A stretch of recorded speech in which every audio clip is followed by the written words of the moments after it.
Hello and welcome to today's 13 WIEF Global Discourse Immersive Technologies, the Future Today.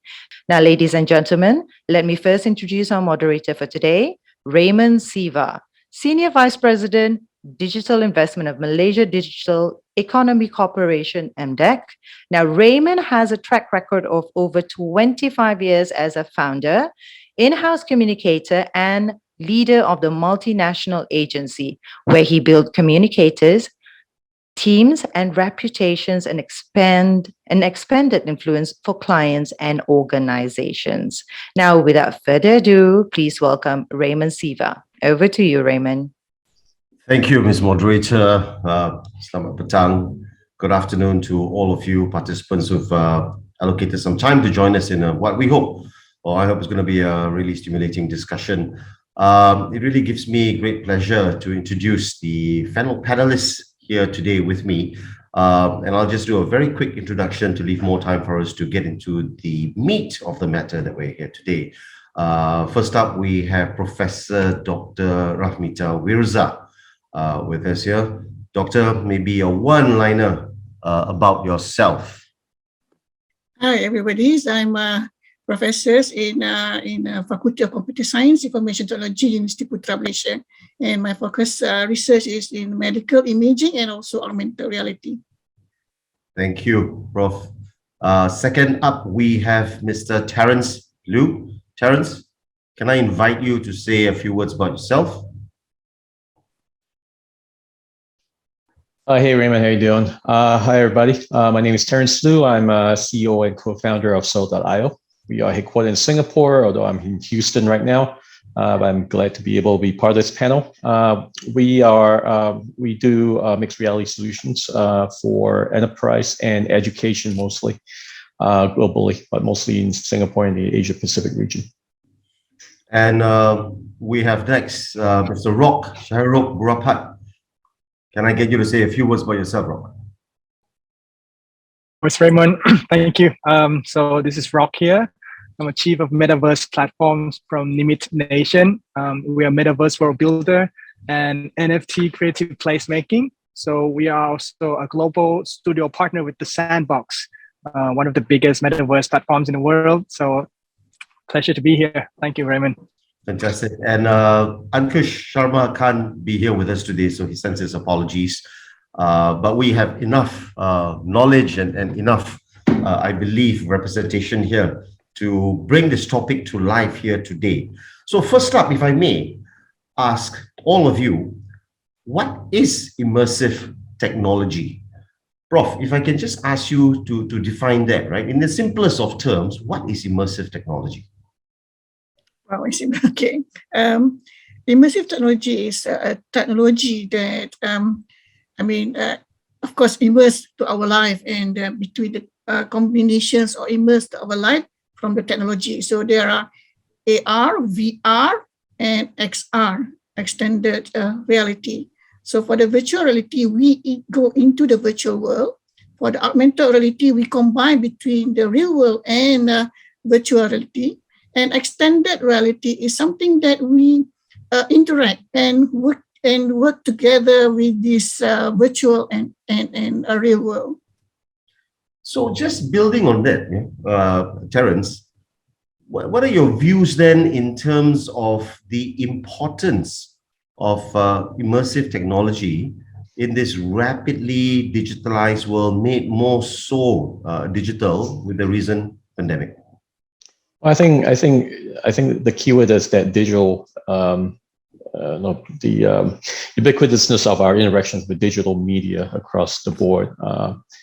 That what immersive technologies does is actually starting to blur the line between what's our digital interfaces with digital information, digital content, and I think goes beyond visual, right? I mean, we have haptics, we have audio. And to be able to engage deeper into your digital world, if you will, for lack of a better word, and how it's so pervasive in our life today. I think it gives us a different way of experiencing it, to extract value from it, or even to be able to drive efficiencies in our real world through it, right? So I think from at least from our standpoint, since we deal very closely from the enterprise side of things on organizations, that's kind of really the focus, right? The experiential engagements, the efficiencies that can be driven from a closer, a more intimate engagement with your digital environment, digital content, media, data, whatever the case it is, would drive those efficiencies or open up new opportunities even that might actually affect the bottom lines. So that's where we see, I think, the value coming into play. So that's interesting for me because we're living right now with digital tools all around us, a plethora of devices, connectivity, everything. We say, let's go digital, let's go cashless, and so on. Yet here we are talking about, for example, extended reality and looking to build out a digital world. Rock, aren't we already in a digital world? What do you think, Rock, from your part? Because you're looking at building stuff out, right? Then we build a digital world? It's a great question. My background before I'm doing the metaverse world builder, I was actually an arts agency, working with artists, street artists, local community, and then I've seen the synergy, when people interact with the world, physical world, right? And then at the same time, you've seen that from the last year, people buying NFTs. If you look at that, it's a way of their express, right? Their expression. So I think it's parallel, world. That's why this technology is so important, that if it's a way that both sides could engage, because at the end of the day, we all got to adapt, right, to a new audience, with the OG arts and then people, digital citizen. So we're in a great era, Raymond. And really, maybe it's a great era for technology because, if you think about Avatar and the movie, and it came out, for a good 8-9 years ago, right? If you think about where we are right now, very quickly, Prof, I want to also get back to you, from your view to say that we're now saying that you can transport yourself into another world. You can immerse yourself in another environment, right? But that also means we potentially will disconnect with the human interaction as we get more immersed in immersive technology, right? How are we thinking about it from a social interaction or point of view?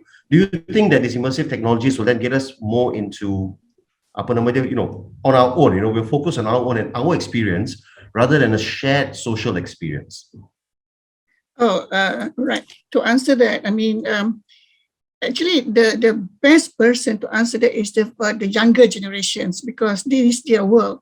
For us, we're still looking for physical social life, but yet, but we have to start something, right? And then we have to look into it now, because the progress is very fast, and our younger generations are going into it. So I don't see, there is a problem with the social life because they will sit there in their room or anywhere, but then they're focusing on the immersive technology. But then we have to create something. We have to create like games. We have to create the programs, software that they will have the experience of social life as though that they are doing it in physical. So we are doing, some of us doing research on it, so that we don't lose that human touch, even though we are in the immersive world. And Terence, as you think about what Prof also just said, and I'm just thinking about it as well, and as research is going, it seems that adoption of immersive technologies is not waiting for any research, right? We're hurtling towards immersive technology, right? My kids, and I've got twins who are 10 years old, they're like, Dad, PlayStation 5 so passé, where's the Oculus? We can visit Langkawi and let's do a bit of diving together, right? So but those are only from an experiential and really from an entertainment standpoint. But would you agree that this technology goes far beyond just entertainment and just experiential to go into more to make human life better? Yeah, I mean, I certainly hope so. I mean, that's no, I know when we talk about metaverses and immersive technologies, and we start to, if Hollywood has anything to add to this, half the time it looks like some dystopian end of the world viewpoint of it, right? If you look at things like Ready Player One and whatnot, so maybe there's a certain mindset that comes along with it. But it doesn't have to be so, right? I mean, I think, I mean, there's no kidding. I mean, the digital interaction or the way we deal with the digital world today is a big part of our real world. I mean, you'll be hard pressed to really function meaningfully without having to deal with anything digital today. Even this call, for example. And yes, it's brought benefits, and yes, we still have to understand balance, I think, with everything else in regards to how that influences us in the real world. But you're right. We're hurling into it, and I like with every technology and any innovation. I think there's always it's always a double-sided sword. That's how you wield it. But one of the things I kind of fall behind is that perhaps creating a digital immersive world, if you want to call it an alternate reality or a second reality, however you want to call it, perhaps the ability to create that can help us envision things that we can change or do or create to make our real world better, right? Think of it as, I think, as Rob was talking, sandbox, right? What if we, we have this earth, and if we have a digital world that we can play in, and then we can create things the way we want it to be, perhaps that gives us tools and knowledge, to collaboration, to immersion, to understanding, of the technologies and its boundaries, and then be able to then translate that back to the real world. I think perhaps that's where maybe a big part of what this potential could be, and maybe that's why it's so exciting, and everyone's trying to get into it as fast as we can. Think about this as like the internet, right? I mean, the internet is a great thing. It brought a lot of benefits to this world, but it has also its downsides. So if there's a way to make the internet better, and the internet will evolve, whether it's through the metaverse, whether it's through immersion, whether it's through a different, Web3, however you want to call it. This is the point to craft it, and I think being part of it is pivotal, right? If you want to create the kind of future or the real world that we want to live in. So that's how I look at it. That's how I know, outside of our work in the industry and enterprise side, I think from the broader context of how it affects society or communities, or even your personal environment and your relationships, maybe it can be used in such a way as an aid. I think what you brought up is also very interesting to see that that the sandbox notion, right? You take an idea and you build it off on a XR, VR, or mixed reality platform, and see what can be built, or what's good and bad. You can do simulations, I believe, or see what may work and what may not work, right? So Rock, as you look at NFTs, and that was interesting because at every center of society there's always art, right? Art is the soul of the society, but then NFTs is not just about art, right? It's based on the blockchain technology. There's traceability, there's accountability and ownership, and I suppose then in a metaverse, that's going to be really important, right? Because what we're saying here is that if you get into the metaverse, and whether it is about paying your bills in where for government delivery services, or you create an art studio in there with NFTs, that's going to be very different, because there's accountability, there's traceability. Everyone is putting a stake, and I know you put your stake in there, right? Yeah. How does that play out? Do people want that? You know what, Raymond, the reason why I started this whole thing was just from my 7-year-old daughter. Just like you mentioned about your kid, I've seen my daughter interact with her friends in a platform called Roblox, right, where all the kids are jumping, and man, it's beautiful. The way that she learned things about history, about journey, and that giving me lots of inspiration. That at the same time, people at my age, I've seen on the news protesting, stand for something, want to fight on something, right? And as Terrence has said, that man, it's becoming a tool, you know, where people in every generation can use it to express themselves. You know, you mentioned about NFT, right? And you might have seen a lot of people, 99% look at them as a way to speculation, right? Buying low, selling high. But, you know, you've seen different type of projects communicating in different ways. You see Bored Ape with the monkey, you know, they represent themselves as a rich club, right? On the other side, there's a project like World of Women, you know, WOW, where they mention about women empowerment. So people who buy this expensive NFT represent themselves as, you know, women, you know, like about women empowerment. So I'm looking at a way where, you know, people can really express themselves in what they believe, and that's why I started this, you know, Nimit. It's a world where people have something to say that they stand for, that they could not express it offline. And you know, you've seen that NFT really create their own economy. So I you know, from the way I see it, no matter how hardware ready or not, you know, as Terrence said, Ready Player One, but today at this moment, you know, you've seen how new generation, they already acted as brand activism. Whether believe it or not, you know, I'm willing to pay more expensive if the brand have the same value as I have. So for me, I think everyone is heading in a good direction together. Prof, to come back to you on that, the good direction together. So perhaps right now, XR/VR is being perceived more of entertainment-led, right? Whether it's arts, entertainment, or even, you know, to Rock's point earlier, maybe even escapism from the real world, from you know, what's going on here. I can escape 2 or 3 hours in a day into this world that I create or I interact with, right?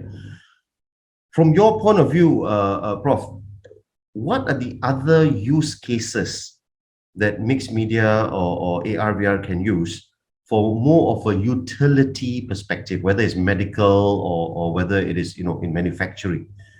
Have you seen that coming across already? Oh, right. Actually, quite a lot, especially in medicals and industry.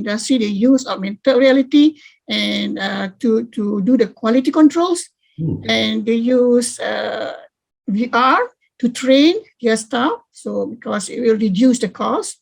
And for the medical, actually the same thing. For the AR, they use to guide and then learn in the class, because you know, it's easy for them.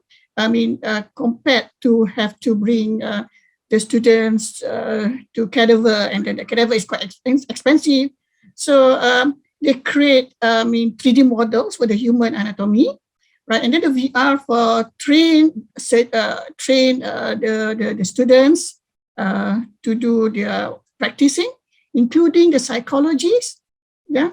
And then for the industry, they, of course, they have a quality control to do with the augmented reality. They do the quality control to detect any wrong with this product. But then it's not just AR, VR, and XR. It's also included with this artificial intelligence, with this what I call it deep learning, pattern recognitions, to get better feedback, better output. And this is very actively now, not just for research. They're going towards the real environment. Yeah. I suppose that is interesting, because then you're able to simulate a real environment without, you know, and you can make as many mistakes as you want. I suppose. Yes. You know, Yes. Especially with this virtual avatar. Yes. You don't have to. I mean, you don't.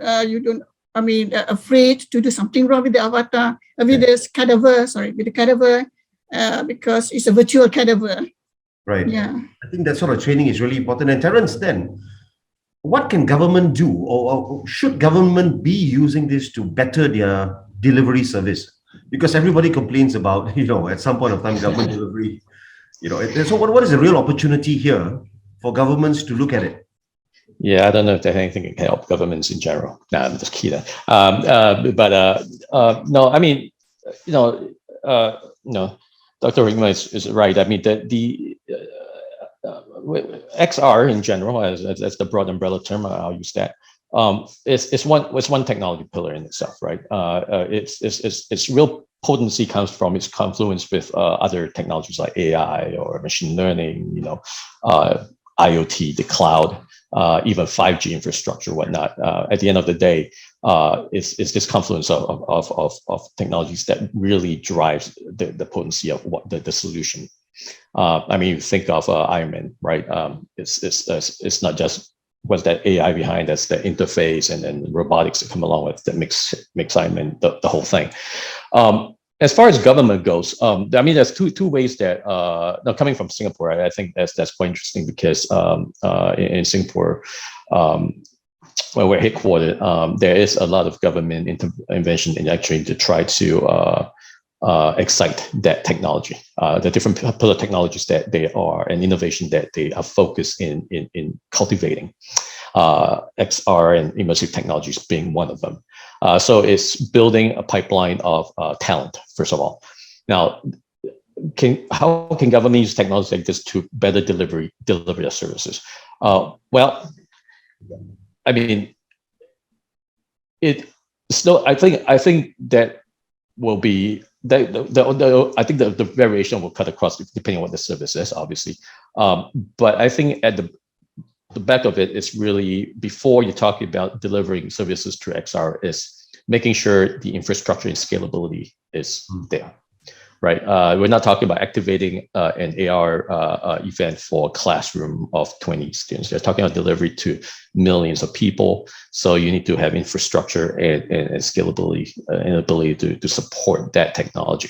So if you're thinking about digital twin, so that people can go in and understand what's going on in the community real time using kind of digital twin and kind of metaverse and visioning, sure, maybe that would be a good service to have. You're more immersed with the kind of services the government offers.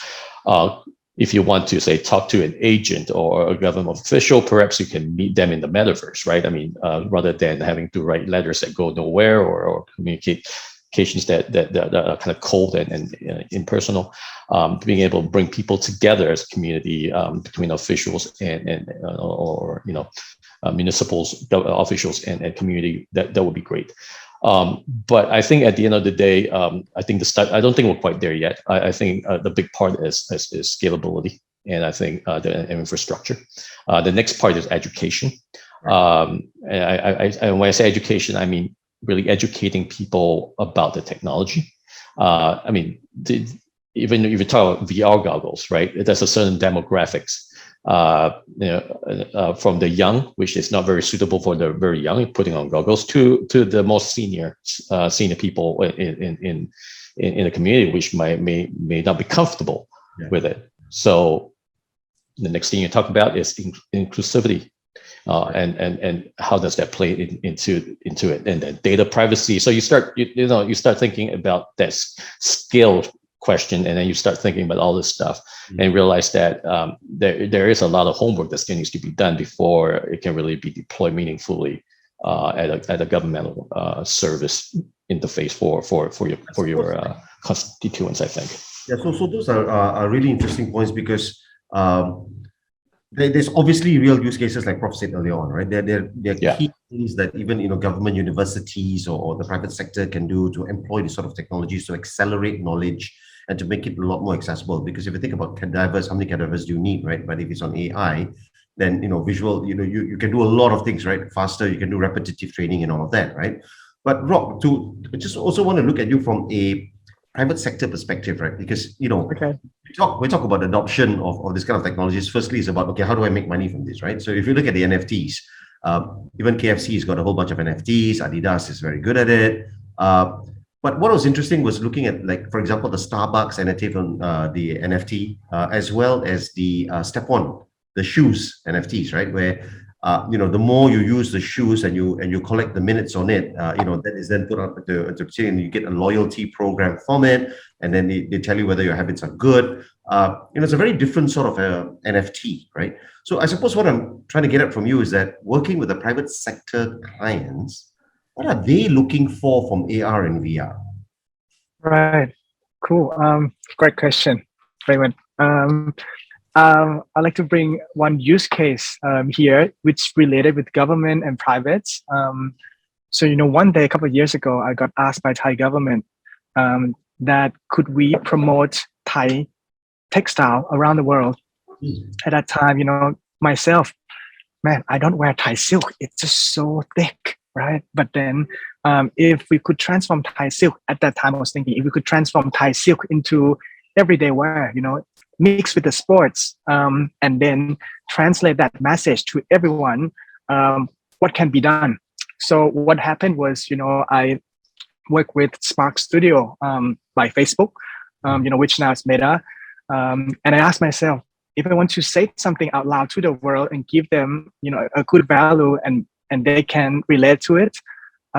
So I dig into the most sustainable Thai silk, silk in the world. And apparently it made from cassava, believe it or not, Raymond. And that cassava, doesn't kill the worm, when it takes like fabric, right?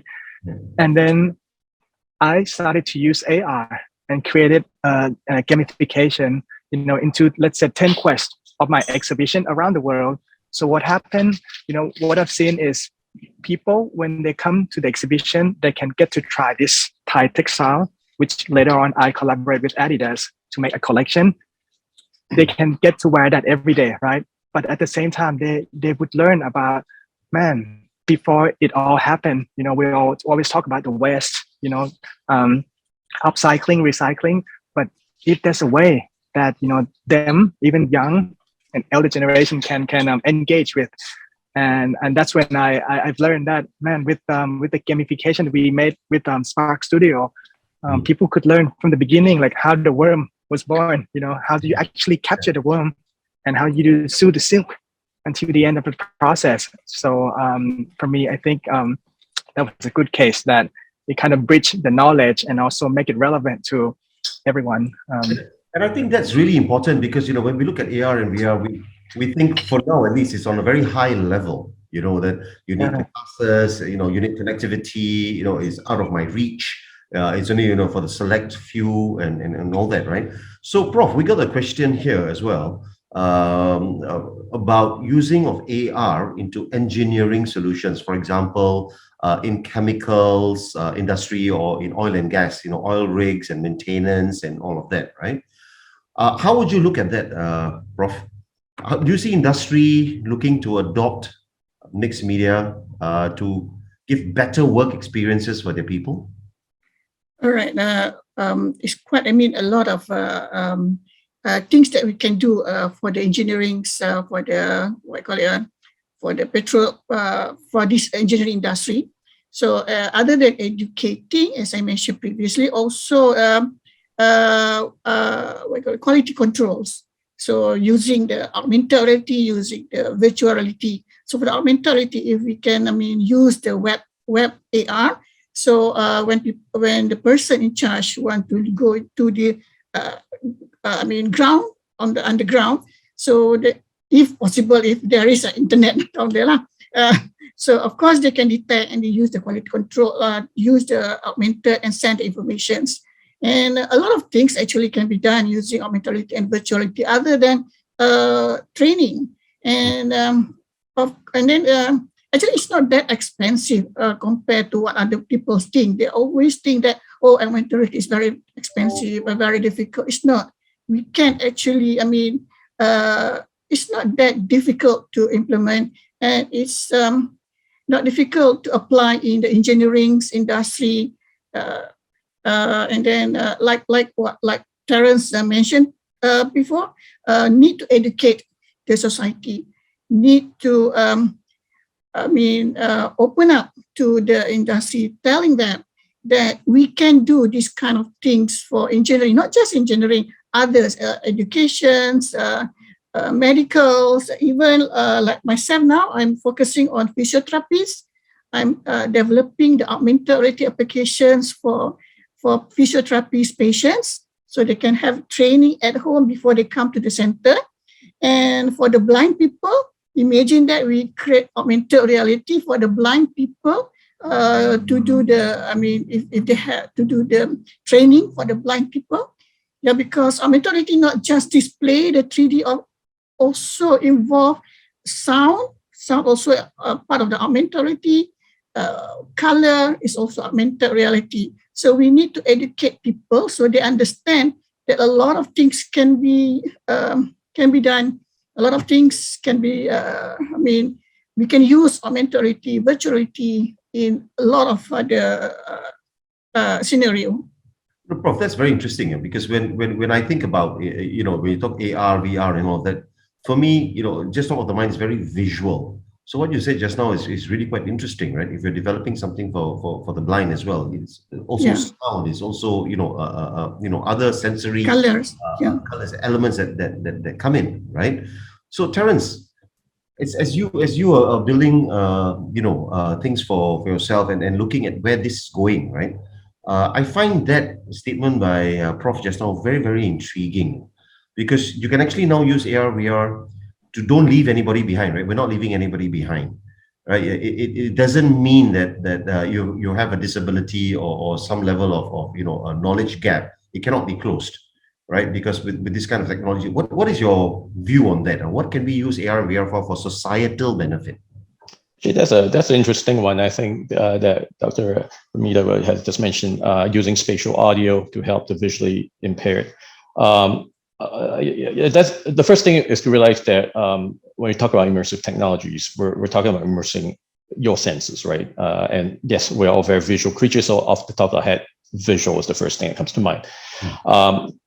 So sounds one thing. We're talking the next thing is haptics, right? So the ability to feel digital elements, right? There are all kinds of haptic devices, some crude, some really extravagant ones.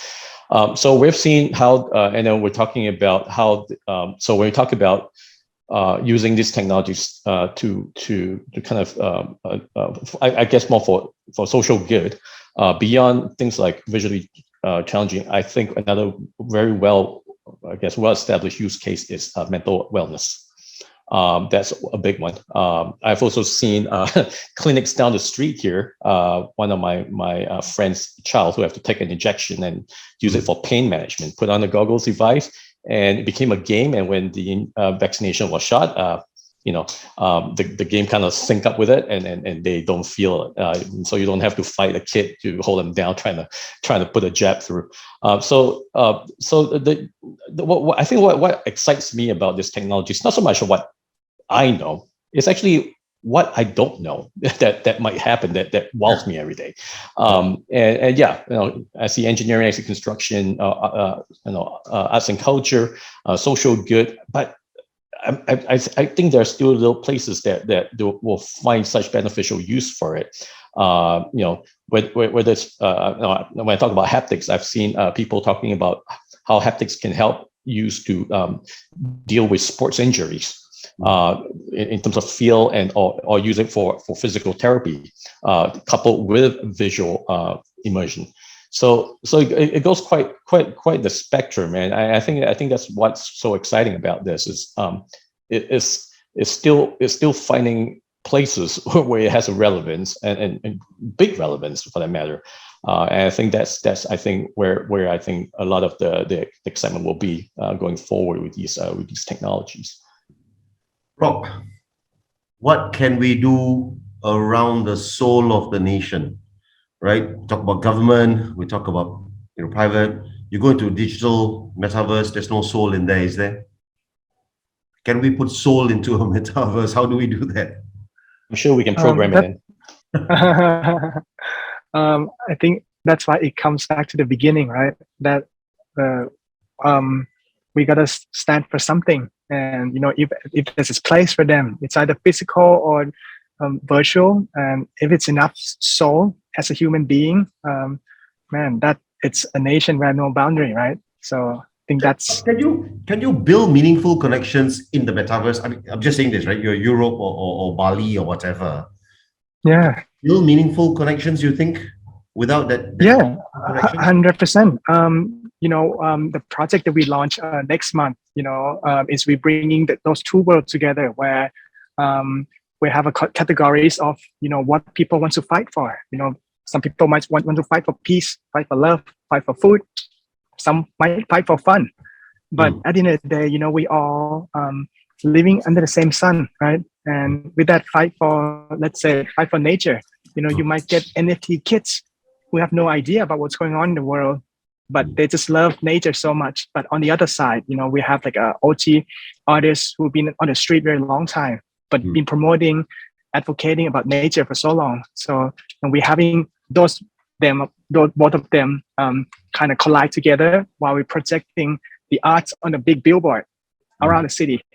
So it's a way to get those kids in digital, in reality, and those reality to get to understand what they're thinking, but they have the same belief. I think this is the beautiful part, where you don't have to be in the same country, but you have the same belief. I think that's what's happening.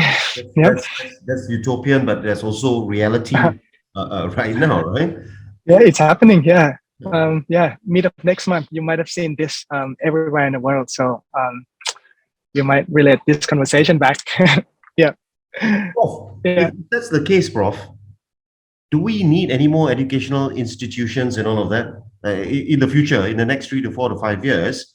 If I can go online, if I can get into the virtual world, I want to become a doctor. Someone in the UK is putting stuff up. I just follow it, I repeat it. I could become a very good doctor for something or another, right? I'm just saying this potentially, right? Yeah. How does that impact how we learn and skills, Prof? Man. Okay. Sorry. No, go ahead. All right. Actually, we are into it. We look into it already. Because we have a macro certificates whereby people can take part of this certificate. Instead of they coming to the university, they take part of the certificate as a professional, and they collect these certificates. And with these fully collections, they can get the degree. And then because of this COVID-19, and the process becoming more faster, because we have Zoom, like we are doing now, the online. So the process becoming faster, then we can see how it can workable for these educations. Students can learn, and they can have an online class, right? And then hopefully by then, the metaverse becoming more progressed, then we can create avatar for the lecture. So it becoming more, have this experience. And then, of course, we need a human touch. Most probably we have to design whether maybe they have to come to the class or for once a month or once a week, so they have a human touch there. But we are going to that that path. Yeah. But then eventually, like what Terence mentioned before, the most important thing is the utilities, the environment, and the people, whether they can accept this or not, whether they understand that by having this kind of educations, it can be acceptable, reliable. Yeah, so we need to educate people, and then we have to make sure the internet, because we're having problems last 2 years, having this epidemic, having this online class. Some students don't have enough internet. They're facing, they're stressed about it. And especially like ours, we're teaching computer programming. At the same time, we have the Zoom or internet or Meet. At the same time, they open up their software, doing programming. So it's too heavy for them. And it's not fair for the low income family. And if they have 3 or 4 kids learning, and then they have to share the device. So to be there, to go there, that path, we have to make sure, one thing, the internet's very good, and then the devices, make sure that all family afford to buy it, and then how to make sure the security, and and then also the students, when they're having the exam, how to control this exam, and then how to make sure the users or the students are really the students, not someone else taking the exam. So all these have to think about it, but we are on that path. And I bet around 3 to 4 years, we will be there. I find that fascinating, because, Rock, talk about kids as well, right? We have to buy devices, right? My laptop, my whatever else tablets to give my kids. But what you're saying also now, Doc, is that if there is a library of VR content out there that is segmented into katakanlah science or maths or dinosaur worlds and whatever, all you need now is accessibility, much like your handphone or your devices, and the kids can log on with their parents' permission on a pin or whatever, and download this content and start learning. That will fundamentally change, I believe, how we're approaching learning, right? It's more of an immersive experiential learning rather than a tablet which moves away from the booklet learning, right? Yeah. I find that really, really interesting, So Terence, as you're building this out as well, how is that going to play out? I mean, this is going to be a fundamental change, It's really going to change how society interacts with information. Yeah, I think it does. Kind of following from the thread on education and learning, I do agree. When it comes to knowledge base, I actually was just coming off another call earlier in regards to education. When it comes to education, I kind of split into kind of knowledge-based and skills-based learning, right? And I can see this being quite transformative both ways. Now, the thing about skills-based learning, at the end of the day, I think the best analogy I would say is a pilot, right? You can put a pilot in a simulator for 1 million hours, but you still wouldn't have him or her fly until he actually has touched the jet to some level, right? Unless we're so dissociated from the real world that it doesn't matter to us anymore. But I don't think we're quite there yet. So this technology is kind of the next best thing in terms of the ability to access certain training or learning scenarios that may not be otherwise accessible, whether it's cost, whether it's constraints in the environment or accessibility. So I think transformational, yes. Will it be homogeneous across society? Probably not. The digital divide does exist, as mentioned earlier. Not everyone will have access to it. So I think it's going to kind of rear its head in very kind of localized areas, right? But and that's where I think that transformation is happening, and hopefully we'll come to a point when we can get some level of equitable access to the technology, and I do across the board. That we'll see that step change from a society point of view. So internet is now a utility, right? Even the Malaysian government has said now that's a given. It's a utility, right? Yeah. So with that adoption and with 5G rollout across most countries, at least in ASEAN, most of the countries are on it already, right? At different levels of adoption. Malaysia is really hurtling again towards that, right? Thailand is been there on it. Philippines, they're on it already. So when we talk about this, then I believe it's going to be where the handphones, Blackberries were, right? But the rate of adoption could be a lot faster, right? Because if you have the highway built, if you have 5G connectivity built, then the use cases for VR, etc., becomes all the more easier, better, faster, cheaper, right? Then it's a matter of what kind of headsets do you have, I suppose, or what kind of the form factors, that you have, right? So, Rob, then, Thailand is a leader in 5G as well. That's just gone up really, really fast, right? Where is this going next? Will this remain niche, or do you think it'll go mainstream? And what kind of industries now will adopt this? Wow, that's very very broad. I've seen everyone trying to figure, that step to use this. The other week we got approached by one of the biggest corporate in Thailand, was asking if we could, use AR to decrease the level of hierarchy in the company, because they believe that a giant company, if the board of directors could somehow be involved with new employees, and when they get to learn different things, they can kind of align themselves, doesn't have that level anymore. So that's what I've seen from my perspective. But step a little bit further on what you were asking, in the recent year, I've seen, so many people, private people, kids, young, old, engaging in the world of this so-called metaverse.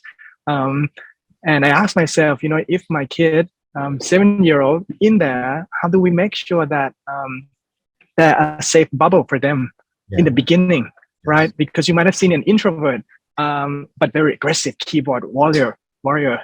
So I think that the question that you were asking earlier, about is schools and physical still important, like 100%, because that's when we can all planning together, right? As a physical human being, that what do we ready as a digital citizen? I think that's what I'm been working on it too.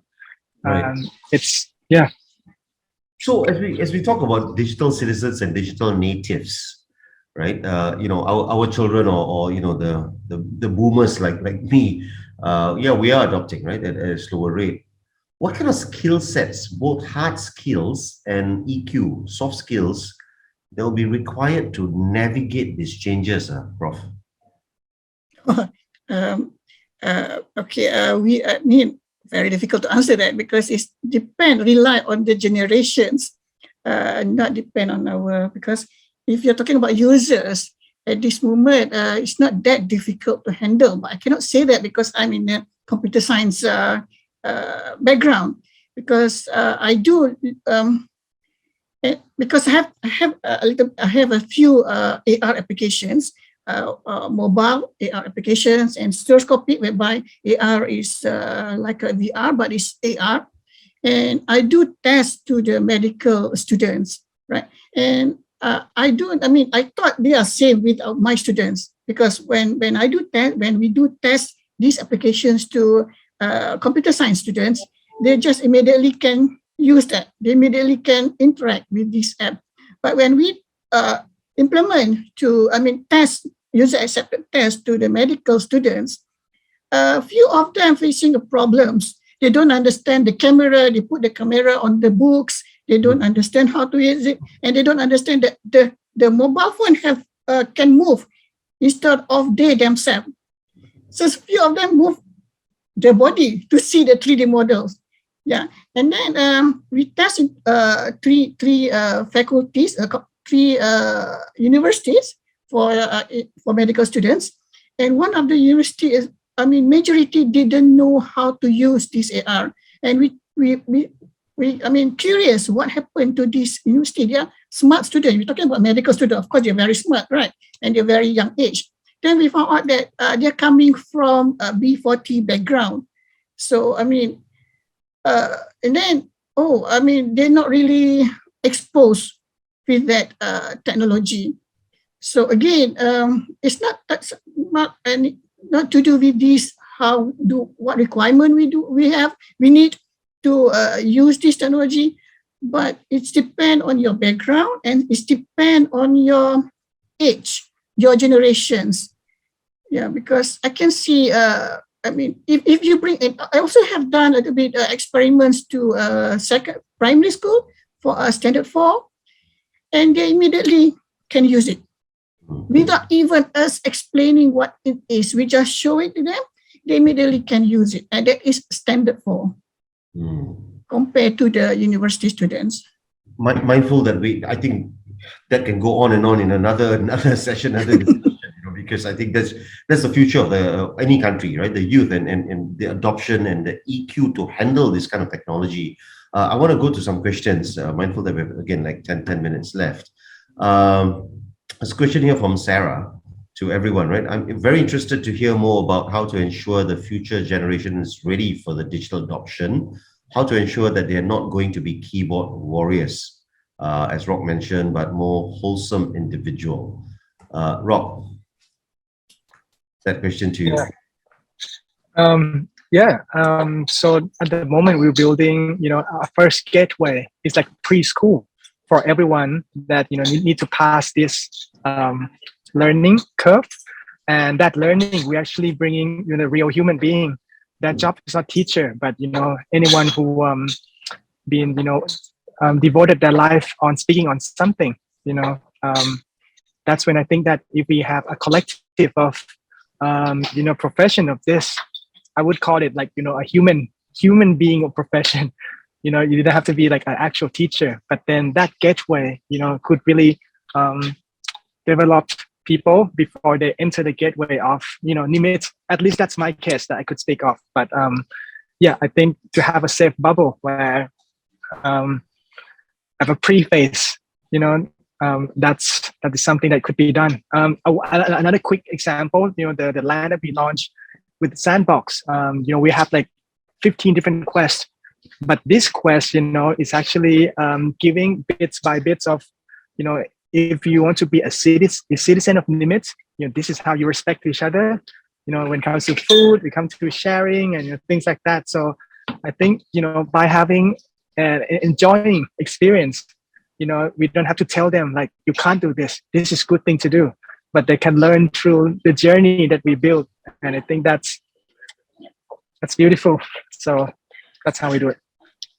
Another question, Terence, maybe from your side, since you've been in the industry, do you experience any lasting physical effects after using AR and VR, or health-wise, right? Are there any impact? A short answer, I'm going to go with yes, but let me qualify that. I assume when you talk about AR, you're talking about head-mounted devices here. There are certain guidelines. They are at this point, most devices have a minimum age requirement. You certainly don't want to put them on very young children. There are implications. There's also been a lot of studies going on right now regarding impact to health. I think most of it is regarding vision, obviously, if there has any long-term impact to vision. Now, I don't think anything concrete has really been found. I think it's no, and the thing being this, I've been in the industry, right? But I also recommend all our customers, our users, we don't really, it's not something you put on and you wear it all day long. It's not a phone that you can stare at all day long. The best way is to look at this. If you guys have, and this goes up to all the audience here, if you have been out to any of these VR arcades out in the shopping malls or whatever, I'm pretty sure they have it in Malaysia as well. They're all over the world. You'll notice each session runs 30 minutes, but effectively you're only on that 20 minutes, right? So about 10 minutes of fluff.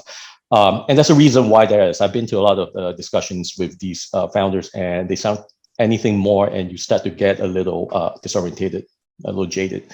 So beyond just the physical lasting effect, there's real time implications of stress on your eyes and your vision. So I think hopefully that answers the question. I cannot qualify that. I'm not a medical expert, but I'm going to say I wouldn't recommend anyone to put on these headsets for extended period of time, and I certainly would abide by the OEM recommendations on the minimum age in which to use those devices as well.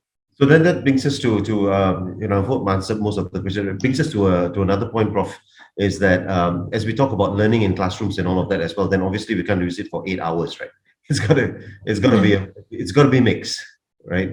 Yes. So, real life, Zoom, and then VR maybe for like Terence said a bit earlier on, experiential learning as well as knowledge-based learning, right? It has to be that way. Yes, I agree with that. They have to you have to have a human touch. We have to give them a good experience.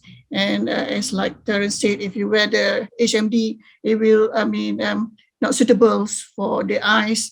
And if let's say the one that we put the handphone in the HMD, again, it's very near to the brain. It's not suitable for young kids. Oh yes, that's true. Yeah. Rock, your vision of the future. What do you think is the best use case for AR, VR, mixed reality? One use case that you want to see happening in the next 5 years.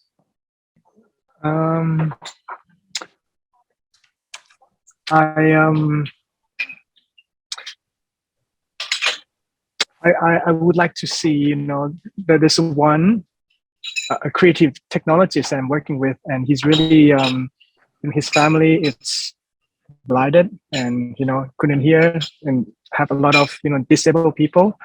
And what I'd like to see is, there's a big development, in terms of the tech that these creative technologies could use.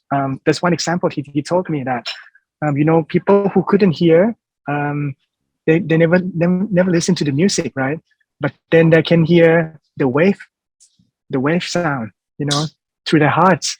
And what he explored to me, and I was shocked, and that, he just put like a gloves on it, right? Where, if you touch this, it will, kind of send a signal of the scale of the melody that people that never hear anything can sense and feel it. And I think for me, if there's more space for these technologies to explore more, then disabled people around the world could really, have the same joy like us, even though they have it the same way we do. But I think it will be so beautiful that technology can really touch it. Apart from what I built in a digital world, but for me here, I think, this will be a good case. Yeah. Goosebump moments, man. Goosebumps. Terence, 1 minute, and then Prof, 1 minute. Terence, 1 minute. 1 minute. What I'm looking forward to in this field.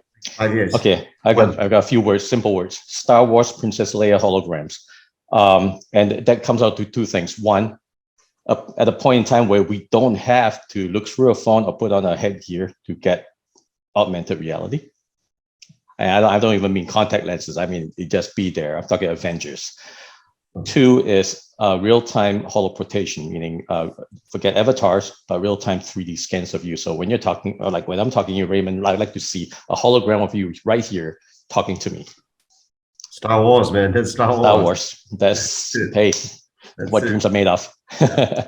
Doc, you have the final word. Oh, okay. The same question, isn't it? Yeah. Okay. What my vision is to have a stereoscopic AR, whereby people can wear it at the same time can see around. And of course, the application is for the sport, to learn sport and then understand the steps using this stereoscopic AR, where you have to use the HMD, but of course better HMD, and so that all the introvert people can learn the sport, can play around with the sport, and can meet other people in virtual. And then the second thing is the educations, whereby we have a stereoscopy again AR, but then collaborate with others, and then we can choose which teacher that we want. So we can choose like any actor that we like as a teacher, but it's a virtual avatar. That is actually my dream. All three put together, I'm seeing a world coming together in my head. It's a virtual world. But I think it's fantastic. I thank you very much, Prof. Thank you very much, Terence and Rob. I think it's been a wonderful, free-flowing discussion. I'm happy we didn't use PowerPoints. We decided Thank God. Yeah. all that and keep it real, not virtual, right? And on that note, have a great evening. All participants who stayed on, all 39 of you who stayed on for this 1 hour, thank you for joining us. I would say thank you to the WIEF for putting such an interesting topic for us to talk about. Again, my panelists, have a great evening. Thank you so much. Thank you, everyone. It's all pleasure. Thank you. Thank you, everyone. Thank you. Thank you, guys. Vicky, it's back to you. Yeah, MC. Thank you to our distinguished guests for being here today and making this webinar successful. Now, thank you to all. Unfortunately, that is all the time we have for today. Now, we truly hope that you've gained valuable input and ideas. Now, on behalf of WIEF Foundation, thank you for joining us today. Stay safe and have a great day ahead.